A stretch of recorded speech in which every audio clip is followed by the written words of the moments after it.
Digital জগতে analogue জীবন কেমন হয়, কেমন হতে পারে তা হাড়ে হাড়ে টের পেলাম আমরা। সময়গুলো যে কি অসহনীয়ভাবে কেটেছে তা বলে প্রকাশ করা যাবে না।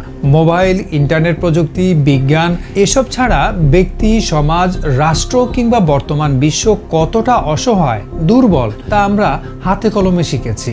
প্রতিটি ঘটনারই পজিটিভ ও নেগেটিভ দুটো দিক থাকে। পজিটিভ আমি যেটা দেখেছি তা হলো 24 বছর আগে প্রযুক্তি নির্ভরতা ছাড়া, এসব তথাকথিত সোশ্যাল মিডিয়া ছাড়া অ্যানালগ জগতের যে সুন্দর সমাজ ব্যবস্থা ছিল, সৌহার্দ্য সম্প্রীতির মেলবন্ধন ছিল, পড়াশোনা, খেলাধুলা কিংবা রুচিশীল সংস্কৃতির চর্চা ছিল, সেগুলোই যেন আবার সবাইকে মনে করিয়ে দিতে লাগলো। কিন্তু কালের পরিক্রমায় তা দীর্ঘস্থায়ী হলে বর্তমান জীবন ব্যবস্থায় যেন অচল, নিঃশেষ হতে যাচ্ছিল। সে কারণে অ্যানালগের দ্রুত ইতি টানতে সবাই ইন্টারনেট করে অসুস্থই হয়ে যাচ্ছিলাম যেন।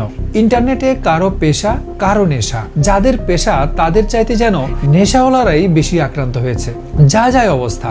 অপরদিকে পেশাওয়ালারা মরতে বসেছে টাকার অভাবে। ঘরে চাল নাই, ডাল নাই, নুন নাই, নাই আর নাই।